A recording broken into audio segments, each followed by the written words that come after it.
Mark, here we go again. One more, right? What's your reaction, my friend, as the indictment counts seem to mount up here? Yeah, look, I think that we can't overcomplicate this, with all due respect to one of your prior guests. The fact is, Donald Trump came into office saying he's going to seek vengeance against his political opponents. He hates John Bolton. He hates Tish James. He hates James Comey. He hates a whole bunch of other people who he is probably now going to try to instigate indictments against. And the fact is, I don't much care for John Bolton. I really don't like James Comey. But the fact is, they are the victims of the weaponization of government against Donald Trump's political opponents. And every time we engage in this sort of Talmudic discussion, as if there is something more complicated going on than that, frankly, we're doing a little bit of his bidding. So I just have to say that at the outset. Like, what's going on here is just the misuse, the abuse of the executive branch to go after Donald Trump's opponents, to intimidate people who he views as his enemies, and to try to prevent there from being a meaningful and robust opposition to him. But Mark, I want to push back on you a little bit on the lack of the distinction that you're making between this case and the Tish James case, the Comey case, and potential others that are under investigation currently and could be facing an indictment in the future. Because it seems, yes, this case might have been fast-tracked because of Trump's attention to it and picked back up again because of Trump's obsession with John Bolton, but that when you are reading through the indictment, it is fairly substantive here and seems like there was at least some amount of wrongdoing. Even the fact that a judge in the first place agreed to sign a search warrant that allowed FBI agents to search John Bolton's house.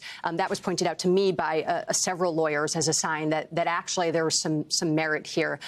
Are you saying that you don't see any value or any merit in this indictment, and that conversely you think that Donald Trump shouldn't have been charged with 40 counts of mishandling of classified information?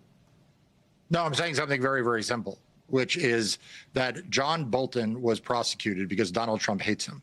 The fact that some career prosecutors may have gone along, oh, well, so that's to be expected. Look at how many career DOJ lawyers right now are going along with all of the terrible actions of the Trump administration. You know, I raised this on Nicole Wallace's show on the night of the Comey indictment. I was told not to be hard on the prosecutors because they need jobs, and therefore, what can you expect them to do? Okay, well, they need jobs, so what can I expect them to do? But the fact that a bunch of career prosecutors went ahead and did Donald Trump's bidding doesn't make this any less Donald Trump's bidding.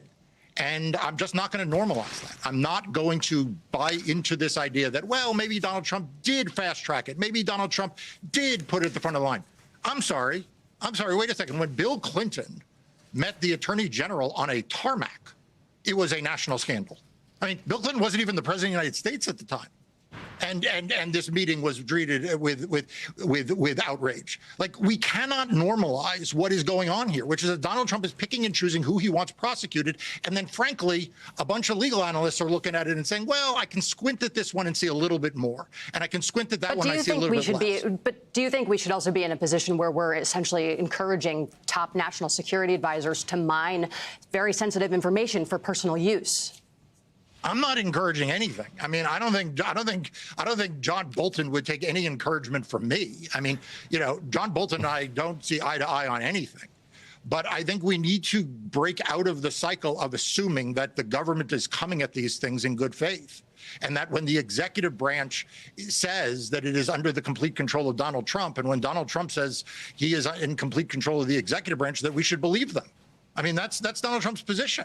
That's Pam Bondi's position. Donald Trump issued an executive order saying he controls all the legal positions of the executive branch. So I'm just not going to look past that. And so I don't need to get to the question of what John Bolton did or didn't do to understand that the weaponization of government against political opponents is always wrong, period. That your analysis is set, Mark, against the backdrop of what we heard yesterday from the President of the United States in the Oval Office talking about the Justice Department. Take a listen. I hope they're looking at all these people. And I'm allowed to find out. I'm allowed to, you know, I'm, in theory, the chief law enforcement officer. But I have a very good, talented group. I don't have to leave it up to them, but I choose to, at this moment at least. Okay, so I'm happy for you, Mark, to do a fact check on that. But what I thought, and having sat with what the president said for the past 24 hours, is that while his interpretation is materially wrong, the Supreme Court of the United States, by giving him presidential immunity, has taken away the criminal liability of him having these conversations with leaders at the Department of Justice. What then is to stop him from giving them a list of his political enemies? We know he's given a list of his political enemies. He sent a Dear Pam message. Does anyone really believe the only time that Donald Trump communicated with Pam Bondi was the one time that it came out on public? Does anyone really believe that the only time that Donald Trump has said to anyone at the Department of Justice what cases to bring, what cases not to bring, who to go after and who not to go after? No, I don't think, Mark, I don't think anybody leaves it. My question is, which guardrails are left given what the Supreme Court has done?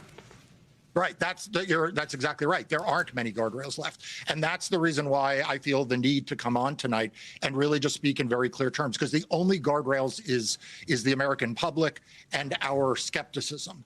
And that we don't start with the presumption that an indictment returned against Donald Trump's political enemies is on the up and up. We start with the presumption, the strong presumption, that when Donald Trump's political enemies all of a sudden find themselves magically under indictment, that it's probably not on the up and up, that it probably is because something untoward happened. And so that's all I'm asking everyone to do right now. Well, and to that point, Mark, because you and I are of the same mind on this when it comes to this particular process right now. Yeah, right. And just to make the case, I mean, look, this is not complicated. Donald Trump himself will tell you. Let's listen to the man in his own words talking about who he might target next. Jack Smith, in my opinion, is a criminal. And I noticed his interviewer was, I think that was Weissman. And I hope they're going to look into Weissman, too. Weissman's a bad guy. And he had somebody in Lisa, who was his puppet, worked in the office really as the top person. And I think that she should be looked at very strongly. I hope they're looking at Shifty Schiff. I hope they're looking at all these people. Adam Schiff, Jack Smith, Andrew Weissman. So when those indictments drop, why the hell would they run around and try to legally dissect this as some, momentous legal moment? Because it isn't. Or is it? You help me out, because I think it isn't.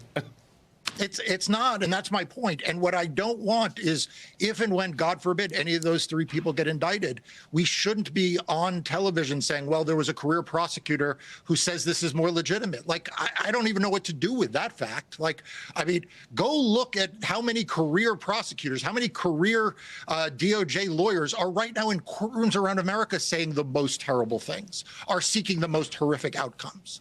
I mean, I've been on your show before talking about the fact that the Department of Justice is trying to collect voter information on every single American in all 50 states. Who do you think is in those courtrooms filing those 8 lawsuits?